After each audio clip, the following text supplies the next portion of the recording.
Le locataire de l'Élysée est-il à la tête de l'Union européenne? Dans l'un des derniers débats télévisés avant le premier tour de l'élection présidentielle, le candidat Jean-Luc Mélenchon s'est montré sûr de lui sur les questions européennes.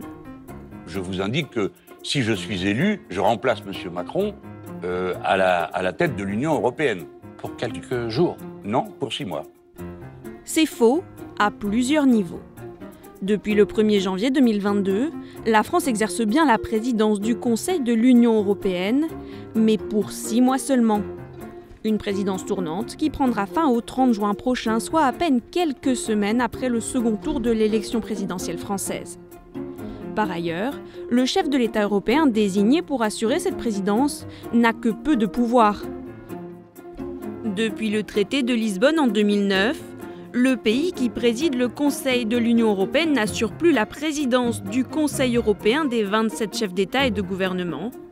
C'est Charles Michel, un président fixe nommé pour 2 ans et demi, qui le fait.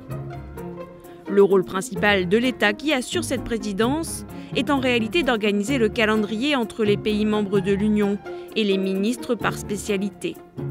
Il décide surtout de l'ordre du jour de chaque réunion, mais n'a pas de pouvoir particulier pour imposer ses décisions aux 26 autres États.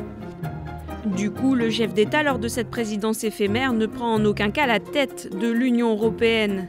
Les visages forts de l'Union restent la présidente de la Commission européenne Ursula von der Leyen et Charles Michel pour l'exécutif, Roberta Metsola, la présidente du Parlement européen pour le législatif.